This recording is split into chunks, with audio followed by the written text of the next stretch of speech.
الحمد لله نحمده ونستعينه ونستغفره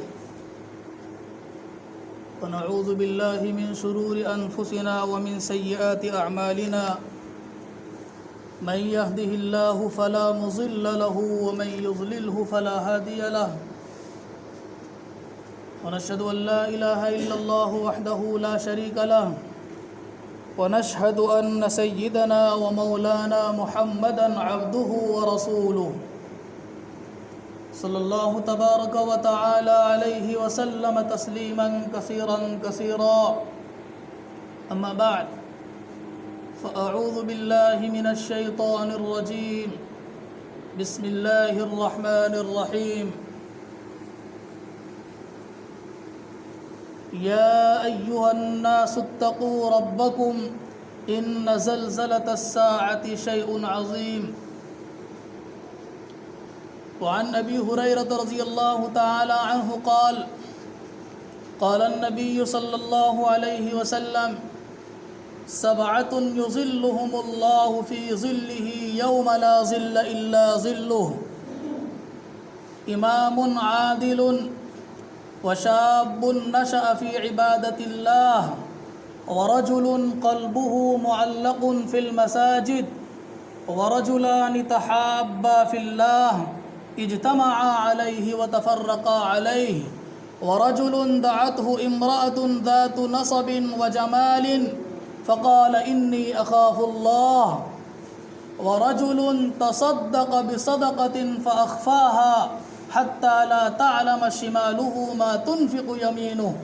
ورجل ذكر الله خاليا ففاضت عيناه أو كما قال رسول الله صلى الله عليه وسلم.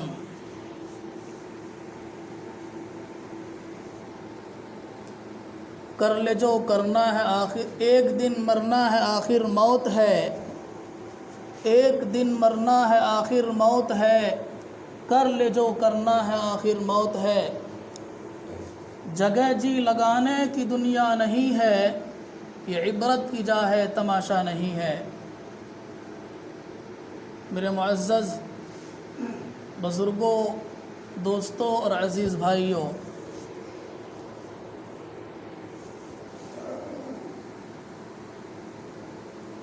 آج میں آپ حضرات کے سامنے اس دن سے متعلق کچھ باتیں اور ایک فکر آپ حضرات کے دل میں پیدا کرنے کی کوشش کروں گا کہ جس دن کے سلسلے میں ہم میں سے ہر ایک انسان کے دل میں ڈر اور خوف پیدا ہونا چاہیے، اور وہ دن ایسا دن ہے کہ جس کے آنے میں ذرہ برابر بھی شک و شبہ کی گنجائش نہیں. کون سا دن ہے وہ دن وہ ہے کہ جس سے اللہ رب العزت نے ہمیں قرآن کریم کے اندر جا بجا ڈرنے کا اور اس کی تیاری کرنے کا حکم دیا ہے. قرآن کریم کی جو آیت ابھی پڑھی گئی تھی اس کے اندر اللہ رب العزت نے تمام دنیا کے لوگوں سے، صرف مسلمانوں سے نہیں بلکہ تمام دنیا کے لوگوں سے، چاہے وہ مسلمان ہو یا غیر مسلم ہو، ہر ایک کو مخاطب کر کے فرمایا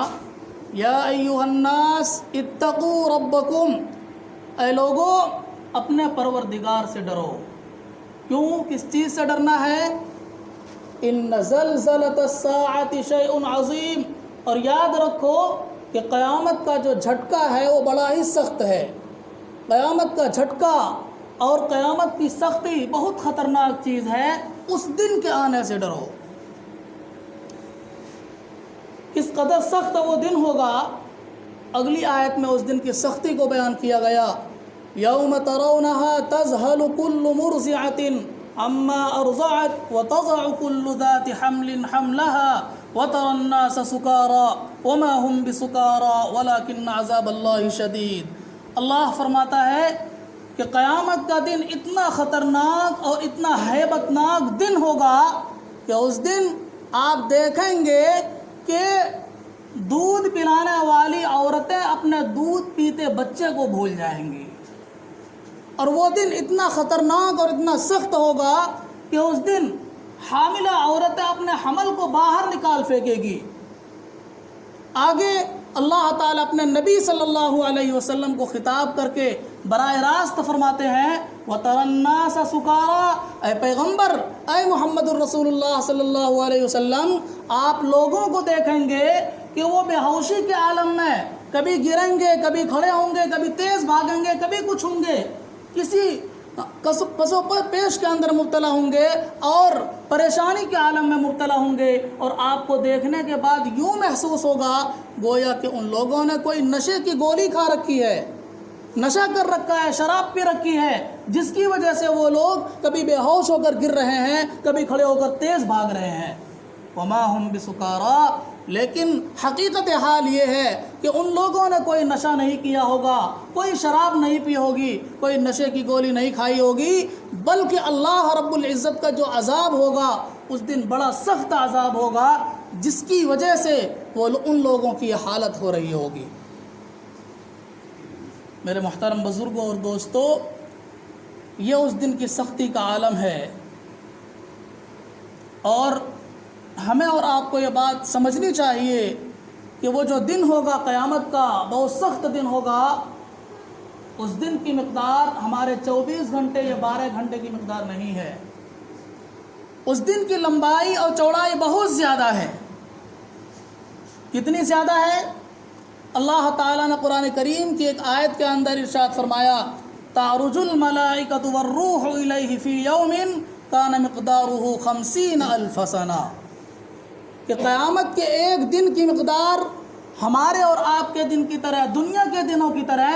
50,000 سال کے برابر کا ایک دن ہوگا، 50,000 سال کے برابر۔ دوسری آیت کے اندر ارشاد فرمایا کہ قیامت کے ایک دن کی مقدار 1,000 سال کے برابر ہوگا، جن کو تم شمار کر سکتے ہو۔ تو ایک آیت میں 50,000 سال اس کی لمبائی بتائی گئی، اور دوسری آیت کے اندر 1,000 سال۔ یہ دو الگ الگ ہمارے سامنے مقدار بیان کیے گئے۔ ایسا کیوں؟ قرآن کریم کی کسی آیت میں تعارض اور ٹکراؤ نہیں ہے۔ اللہ رب العزت نے اگر دو مقام پر دو الگ الگ مدت بیان کی ہے، دو الگ الگ مقدار بیان کی ہے قیامت کے دن کی، تو وہ انسانوں کے حالات کے اعتبار سے ہے۔ جو لوگ نیک ہوں گے، اللہ رب العزت کے مقرب ہوں گے، برگزیدہ ہوں گے، ان لوگوں کو قیامت کا دن یوں محسوس ہوگا گویا کہ ہماری دنیاوی زندگی کی طرح 1,000 سال کے برابر ہے۔ اور جو لوگ اللہ تعالیٰ کی نافرمانیاں کر کے اس دنیا سے گئے ہوں گے، اپنی مرضی کے مطابق زندگی گزاری ہوگی، ایسے لوگوں کو قیامت کا دن 50,000 سال کے برابر معلوم ہوگا۔ ہم اس کا مشاہدہ کر سکتے ہیں۔ دنیا کے اندر اگر کسی کو کوئی مصیبت آ گئی ہو، کسی پریشانی کے اندر مبتلا ہو، تو وہ ایک دن کو بہت لمبا دن شمار کرتا ہے کہ آج ایسا دن ہے گویا دن کٹ ہی نہیں رہا ہے، وقت گزر ہی نہیں رہا، اتنا لمبا دن ہو گیا ہے آج۔ لیکن اگر وہی آدمی خوشحالی کے اندر مبتلا ہو، عیش اور آرام کے اندر ہو، تو ایک دن اس کو ایسا لگے گویا ابھی تو یہ دن شروع ہوا تھا، فوراً غروب ہو گیا۔ اسی کو کسی شاعر نے کہا کہ ایام مصیبت کے کاٹے نہیں کٹتے، دن عیش کے گھڑیوں میں گزر جاتے ہیں کیسے۔ جو مصیبت کے دن ہوتے ہیں وہ بہت ہی تکلیف کے ساتھ بہت ہی دیر سے گزرتا ہوا معلوم ہوتا ہے، لیکن اگر خوشحالی کے دن ہو، عیش و عشرت کے دن ہو، تو ان کے گزرنے میں کوئی وقت نہیں لگا کرتا۔ تو اس اعتبار سے اللہ رب العزت نے قیامت کے ایک دن کی مقدار ایک آیت میں 50,000 سال بیان کی ہے، اور دوسری آیت کے اندر 1,000 سال۔ خیر، 50,000 سال کے برابر قیامت کا ایک دن ہو یا 1,000 سال کے برابر ایک دن ہو، دونوں صورتوں میں پریشانی ہے۔ اس قدر پریشانی ہوگی، دھوپ کی شدت کا عالم یہ ہوگا، گرمی کی تپش کا عالم یہ ہوگا کہ ایک حدیث کے اندر اللہ کے نبی صلی اللہ علیہ وسلم ارشاد فرماتے ہیں کہ آج یہ دنیا کے اندر سورج آپ کو نظر آتا ہے، آج یہ کروڑوں میل دور ہے، لیکن قیامت کے دن یہی سورج صرف 1 میل کے فاصلے پر رہ جائے گا۔ جون جولائی کا موسم ہو اور آپ کو بغیر چھت کے نیچے خالی میدان کے اندر کھڑا کر دیا جائے، چلچلاتی دھوپ کے اندر کھڑا کر دیا جائے، تو بتائیے کون ایسا شخص ہوگا جو اس دھوپ کے اندر بغیر کسی کام کیے کھڑا رہ جائے؟ کسی شخص کی شاید ہمت نہ ہو کہ خالی ہاتھ کھڑا رہ جائے صرف دھوپ میں۔ اب بتائیے اگر قیامت کے دن 1 میل کے فاصلے پر وہ سورج جب آ جائے گا تو انسانوں کا کیا عالم ہوگا، کیسی پریشانی کے اندر ہم مبتلا ہوں گے، کس طریقے سے گرمیوں سے پریشان اور دوچار ہو رہے ہوں گے۔ حالت یہ ہوگی کہ ہر شخص اپنے اپنے اعمال کے بقدر پسینوں میں ڈوبا ہوا ہوگا، پسینوں سے سرابور ہوگا۔ کوئی اپنے گھٹنے کے برابر پسینوں میں ڈوبا ہوا ہوگا، کوئی کمر کے برابر پسینے میں، کوئی سینے کے برابر پسینے میں، اور کوئی گلے کے برابر پسینے میں ڈوبا ہوا ہوگا۔ جو آدمی جس طرح سے اس دنیا کو گزار کر گیا ہوگا، اسی کے اعتبار سے اللہ رب العزت قیامت کے دن اس کو پسینے کے اندر اور پریشانی کے اندر مبتلا کیے رہیں گے۔ میرے محترم بزرگوں اور دوستو، اس دن قیامت کا دن عرش کے سائے کے علاوہ کوئی سایہ نہیں ہوگا،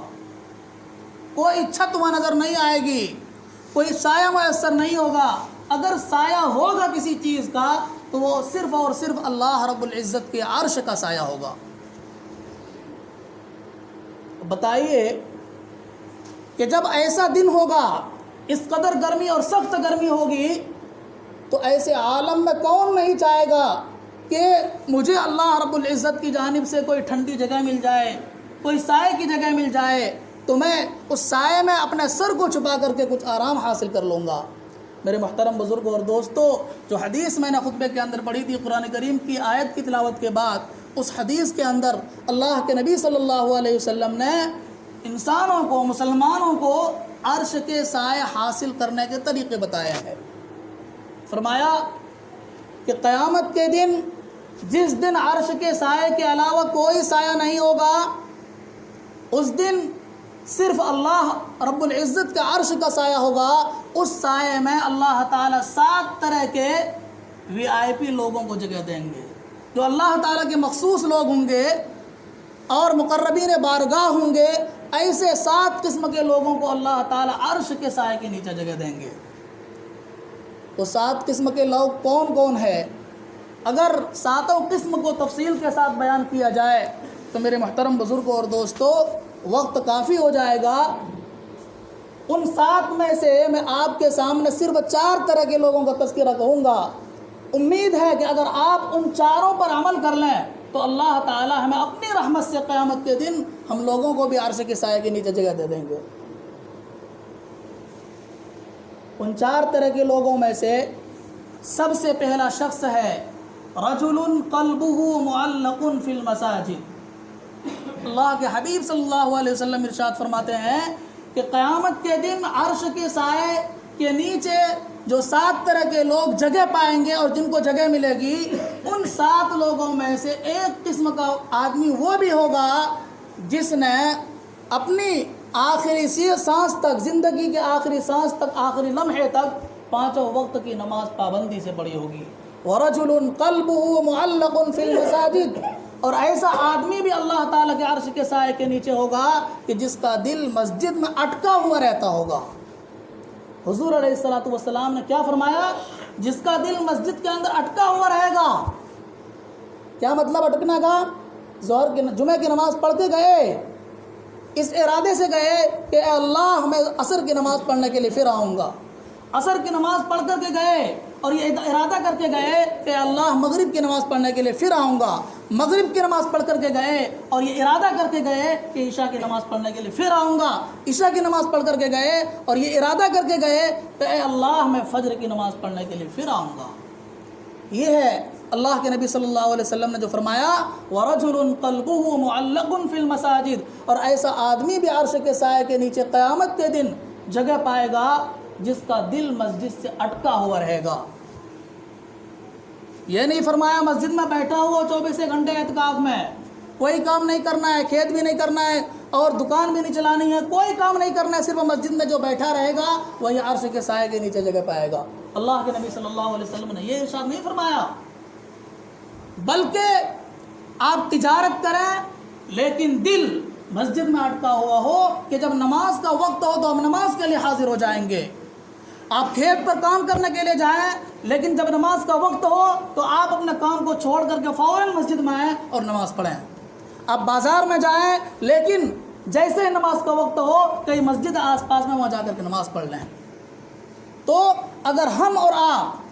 قیامت کے دن اللہ رب العزت کے عرش کے سائے میں جگہ حاصل کرنا چاہتے ہیں اور کرنا چاہیے، تو پھر ہمیں پانچوں وقت کی نماز پابندی سے ادا کرنی ہوگی، چاہے گرمی ہو یا سردی، کام کا انبار ہو یا خالی بیٹھے ہوں۔ ہر صورت میں جو آدمی نماز کی عادت بنا لیتا ہے تو اس کے سامنے نماز کی پابندی کرنا کوئی مشکل مسئلہ نہیں ہوا کرتا۔ میرے محترم بزرگوں اور دوستو، آج ہمارا اور حال یہ ہے کہ ہم نماز کی وجہ سے کام کو نہیں چھوڑا کرتے، بلکہ ہم نماز کو کام کی وجہ سے چھوڑ دیتے ہیں۔ ابھی جب مسجد میں آیا پہلے دن تو مسجد ماشاءاللہ 2-4 صف نمازی نظر آتے ہیں، بہت خوشی ہوتی ہے دیکھ کر کے کہ ہمارے نوجوان بچے نماز کی جانب مائل ہو رہے ہیں، نماز پڑھ رہے ہیں۔ چاہے جن لوگوں کی بھی محنت ہو اللہ تعالیٰ ان کو جزائے خیر عطا فرمائے، لیکن مسجد کے اندر وہ لوگ آ کر نماز پڑھ رہے ہیں۔ یہ سلسلہ ختم نہیں ہونا چاہیے، منقطع نہیں ہونا چاہیے، بلکہ ہمیں اس تعداد کو اور بڑھانے کی کوشش کرنی چاہیے۔ ایسا نہ ہو کہ ہمارے سامنے جب کام کے انبار آ جائے اور ہمیں کھیتوں پر جا کر کام کرنا پڑے تو ہم مسجد کو داغ مفارقت دے دیں اور کھیت میں رات دن لگے رہیں، کمانے اور کھانے کے چکر میں لگ جائیں۔ ایسا نہ ہونے پائے۔ میرے محترم بزرگوں اور دوستو، تو جن 7 لوگوں کو اللہ تعالیٰ قیامت کے دن عرش کے سائے کے نیچے جگہ دے گا، ان میں سے ایک شخص وہ ہوگا جنہوں نے 5 وقت زندگی کے آخری سانس تک نماز کی پابندی کی ہوگی۔ دوسرا آدمی جس کو اللہ تعالیٰ قیامت کے دن عرش کے سائے کے نیچے جگہ دے گا، وَرَجُلٌ دَعَتْهُ امْرَأَةٌ ذَاتُ مَنْصَبٍ وَجَمَالٍ فَقَالَ إِنِّي أَخَافُ اللَّهَ۔ دوسرا وہ آدمی جس کو اللہ تعالیٰ عرش کے سائے کے نیچے جگہ دے گا، وہ آدمی ہوگا جس کو کسی گناہ کی جانب دعوت دی گئی ہو، گناہ کا پورا موقع اس کے سامنے آ چکا ہو، اس گناہ کو انجام دینے میں اس کے سامنے کوئی چیز رکاوٹ اور مانع نہ ہو، لیکن وہ آدمی اس گناہ کو یہ سوچ کر کے چھوڑ دے، انی اخاف اللہ، کہ لوگوں مجھے تو اللہ کا ڈر ہے، میرا تو اللہ رب العزت کی ذات پر ایمان ہے، مجھے تو موت کے بعد دوبارہ زندہ کیا جائے گا اور مجھے ایک ایک چیز کے بارے میں حساب دینا پڑے گا، اس لیے میں اللہ کے ڈر کی وجہ سے اس گناہ کو چھوڑ رہا ہوں، چاہے وہ گناہ کچھ بھی ہو۔ آج ہر ایک کے ہاتھ میں موبائل ہے اور موبائل میں ہم نہ چاہتے ہوئے بھی ایسی چیزیں ہمارے سامنے آ جاتی ہیں کہ جن کو ہم روک بھی نہیں سکتے۔ ایسے موقع پر کیا کرنا ہے؟ میرے محترم بزرگوں اور دوستو، اگر ہم موبائل میں کوئی اچھی چیز دیکھ رہے ہوں، سن رہے ہوں اور اچانک کوئی ایسی تصویر، ایسی چیز نظر آ جائے کہ جس سے اللہ رب العزت نے ہمیں دیکھنے سے روکا ہے، جس میں بے حیائی ہے، جس میں برائی ہے، جس میں گناہ کی چیز ہے، تو ایسے وقت میں آپ یہ کہہ کر فوراً اس چیز کو ہٹا دیں اور ختم کر دیں اپنے نگاہوں کے سامنے سے کہ اگرچہ میری والدہ نہیں دیکھ رہی ہے، میرے ماں باپ نہیں دیکھ رہے ہیں، میری بہن نہیں دیکھ رہی ہے، گاؤں کا کوئی آدمی، میرا دوست، میرا رشتہ دار نہیں دیکھ رہا ہے، لیکن وہ ایک اللہ دیکھ رہا ہے جو 100 پردوں کے نیچے بھی اگر کوئی چیز چھپی ہوئی ہو تب بھی اس کو دیکھ لیتا ہے۔ وہ اللہ تو میرے ہر کام پر، میرے ہر فعل پر، میری ہر چیز پر نظر رکھے ہوا ہے، وہ دیکھ رہا ہے، اس لیے میں اس کو اپنے نگاہ کے سامنے سے ہٹا رہا ہوں، اس کو نہیں دیکھ رہا ہوں، صرف اللہ تعالیٰ کے ڈر کی وجہ سے۔ تو میرے محترم بزرگوں اور دوستو، اگر ایسا کوئی آدمی ہے جو اللہ تعالیٰ کے ڈر کی وجہ سے کوئی گناہ چھوڑ دے، تو ایسے لوگوں کو بھی اللہ رب العزت قیامت کے دن جن 7 لوگوں کو اپنے عرش کے سائے کے نیچے جگہ دے گا، ان میں سے ایک یہ آدمی بھی ہوگا جس نے اللہ تعالیٰ کے ڈر کی وجہ سے گناہ سے اپنے آپ کو روکا ہوگا، گناہ کا کام انجام دینے سے رک گیا ہوگا۔ تیسرا آدمی جس کو اللہ تعالیٰ عرش کے سائے کے نیچے قیامت کے دن جگہ دے گا، وَرَجُلٌ ذَكَرَ اللَّهَ خَالِيًا فَفَاضَتْ عَيْنَاهُ، وہ آدمی بھی اللہ تعالیٰ کے عرش کے سائے کے نیچے قیامت کے دن جگہ پائے گا کہ جو تنہائی میں بیٹھا ہو اور تنہائی میں بیٹھ کر کے اس کی آنکھ سے ایک آدھ قطرہ اللہ تعالیٰ کے ڈر کی وجہ سے اللہ تعالیٰ کے خوف کی وجہ سے، اللہ تعالیٰ کی نعمت کے یاد کرنے کی وجہ سے آنسو کا کوئی قطرہ ٹپک گیا ہو۔ تنہائی میں بیٹھ کر کے اللہ کی یاد میں جس نے رویا ہوگا، جس کی آنکھ سے آنسو کے قطرے نکلے ہوں گے، ایسے لوگوں کو بھی اللہ تعالیٰ قیامت کے دن عرش کے سائے کے نیچے جگہ دیں گے۔ اس لیے ہم میں سے ہر ایک آدمی کو یہ کوشش کرنی چاہیے کہ 1 گھنٹہ نہیں، آدھا گھنٹہ نہیں، 20 منٹ نہیں، کم سے کم 2-4 منٹ 24 گھنٹے میں سے کوئی ایک وقت اللہ تعالیٰ کے لیے خاص کریں کہ جس میں ایک ہم ہوں اور ہمارا اللہ ہو، ہم اور اللہ کے علاوہ کوئی تیسرا آدمی وہ موجود نہ ہو، وہ اللہ تعالیٰ کی نعمتوں کو یاد کریں کہ اللہ تیرا کتنا بڑا شکر ہے کہ تو نے ہمیں مسلمان بنایا، تیرا کتنا بڑا شکر ہے کہ تو نے ہمیں سارے اعضاء صحیح سالم دیے، ورنہ کتنے لوگ ایسے ہیں کہ جن کے تو نے دونوں ٹانگ چھین لیے ہیں، ایک ہاتھ سے آپ نے معذور کر دیا ہے، آنکھوں سے محروم کر دیا ہے، زبان میں بولنے کی طاقت نہیں ہے، لیکن اے اللہ تیرا کتنا بڑا کرم اور انعام اور احسان ہے کہ جس کی وجہ سے آپ نے ہمیں ساری چیزوں سے مالا مال کر رکھا ہے۔ اگر اس طرح کی نعمتیں اللہ رب العزت کے اپنے دل میں تنہائی میں بیٹھ کر کے یاد کریں تو خود بخود اللہ تعالیٰ کے شکر میں آپ کی آنکھوں سے آنسو جاری ہو جائیں گے۔ اس لیے میرے محترم بزرگوں اور دوستوں، میں آپ سے درخواست کر رہا ہوں کہ ایسا وقت کوئی خاص ضرور کیجئے کہ جس میں اللہ تعالیٰ کے سامنے اپنے آپ کو رونے کا عادی بنائیں۔ آپ دنیا والوں کے سامنے کسی مصیبت میں روئیں گے، دنیا والے آپ کا مذاق اڑائیں گے، آپ کو ذلیل سمجھیں گے، آپ کو کمتر سمجھیں گے، لیکن وہ اللہ جو ساری چیزوں کا مالک ہے، جس کے ہاتھ میں ساری چیزیں ہیں، جو نقصان کرنے پر بھی قادر ہے اور کسی کو نقصان سے بچانے پر بھی مکمل طور پر قادر ہے، اگر آپ اس کے سامنے روئیں گے تو وہ آپ کو ذلیل ہونے سے بچا لے گا، آپ کو جس چیز کی ضرورت ہوگی وہ چیز عطا کر دے گا، لیکن شرط یہ ہے کہ ہم اللہ رب العزت کی ذات پر مکمل بھروسہ اور اعتماد کر لیں۔ اللہ تعالیٰ کہ نبی صلی اللہ علیہ وسلم نے ایک حدیث قدسی کے اندر ارشاد فرمایا کہ اللہ تعالیٰ فرماتا ہے انا عند ظن عبدی بی، کہ لوگوں میں تو بندوں کے ساتھ بندوں کے گمان جیسا معاملہ کرتا ہوں، وہ میرے بارے میں جس طریقے کا خیال کرتا ہے، جس طریقے کا یقین رکھتا ہے، اسی طریقے کا معاملہ میں اس بندے کے ساتھ کرتا ہوں۔ تو اگر ہم اللہ تعالیٰ کے ساتھ اپنے یقین کو مضبوط کر لیں، اپنے اعتقاد کو مضبوط کر لیں، اپنے خیال کو خالص اللہ تعالیٰ کے ساتھ لگا دیں تو اللہ تعالیٰ میں ذرہ برابر بھی محروم نہیں کرے گا۔ میرے محترم بزرگوں اور دوستوں، چوتھا آدمی جس کو اللہ تعالیٰ قیامت کے دن جگہ دے گا، وَرَجُلٌ تَصَدَّقَ بِصَدَقَةٍ فَأَخْفَاهَا حَتَّى لَا تَعْلَمَ شِمَالُهُ مَا تُنْفِقُ يَمِينُهُ، چوتھا آدمی جس کو اللہ تعالیٰ قیامت کے دن عرش کے سائے کے نیچے جگہ دے گا، وہ آدمی ہوگا جس نے کوئی چیز اللہ کے راستے میں صدقہ کی ہوگی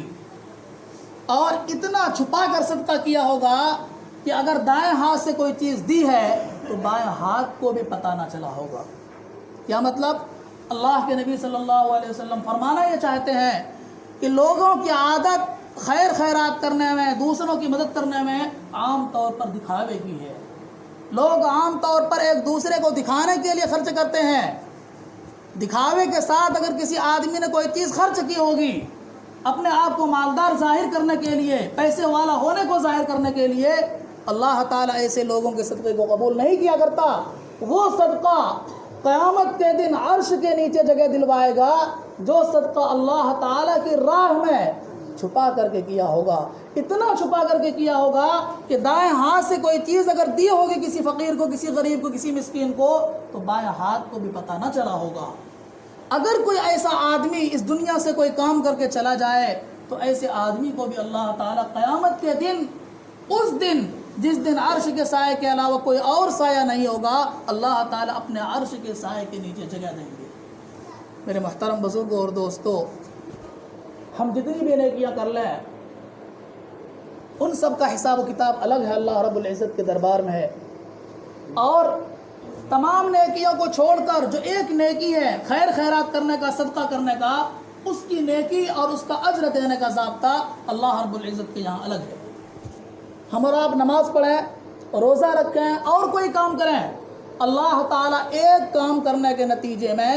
10 گنا نیکیاں دیتا ہے. من جاء بالحسنۃ فلہ عشر امثالھا. جو شخص کوئی ایک نیکی کا کام انجام دیتا ہے تو اللہ تعالیٰ اس کے بدلے 10 گنا نیکیاں لکھتا ہے.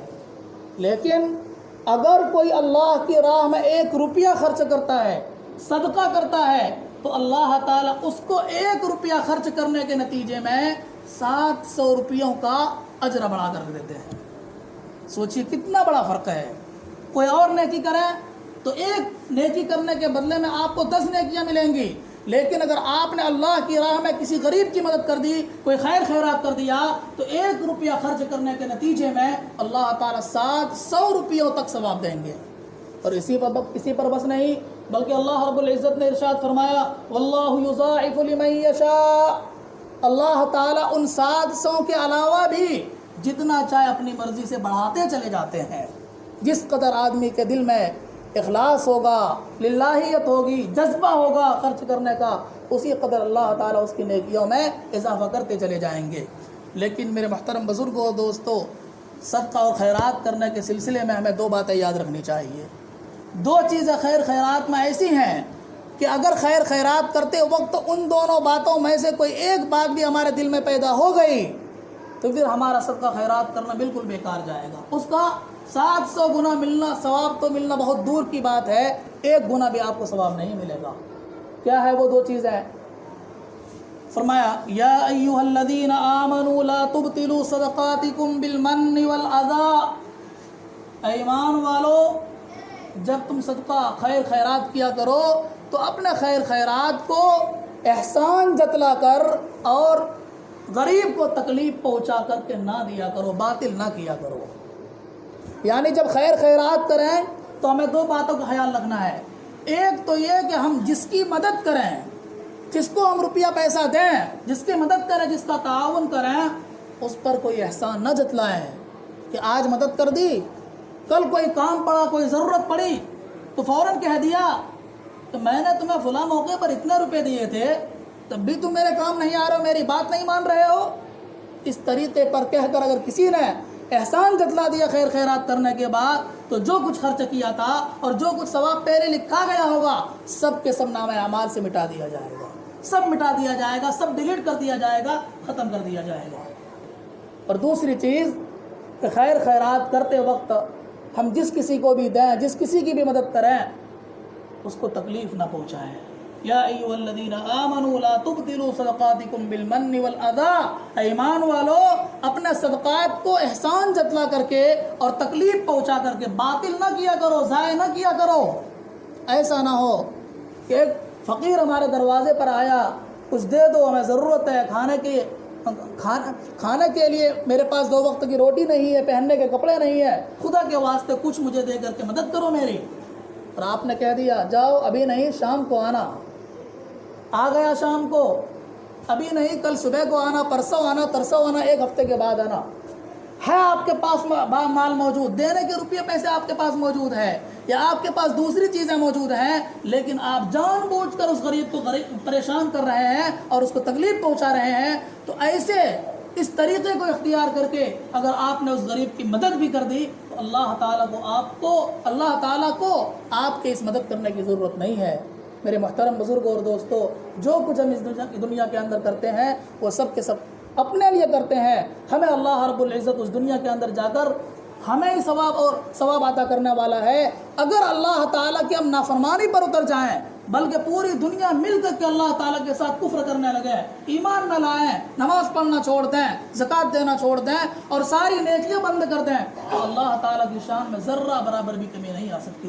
اللہ تعالیٰ فرماتا ہے واللہ الغنی وانتم الفقراء. لوگو، اللہ تعالیٰ تو بے نیاز ہے، مالدار ہے، اس کو تمہارے مال کی کوئی ضرورت نہیں ہے، محتاج تو تم ہو. مرنے کے بعد تمہارا کیا حشر ہوگا، بلکہ مرنے کے بعد کی بات تو دور کی ہے، موت سے پہلے زندگی کے اندر کون سی پریشانی آپ کو لاحق کر دیا جائے گا، اس کا ہم اندازہ بھی نہیں کر سکتے. اس لیے جو 4 باتیں ہیں، جن 4 لوگوں کا تذکرہ آپ کے سامنے کیا گیا ہے، اگر ہم اور آپ چاہتے ہیں کہ ہم قیامت کے دن سورج کی گرمی سے، پریشانی سے نجات حاصل کرنا چاہیں تو ہم یہ 4 کام کریں. نمبر 1، پابندی سے نماز پڑھیں. نمبر 2، اللہ تعالیٰ کا تنہائی میں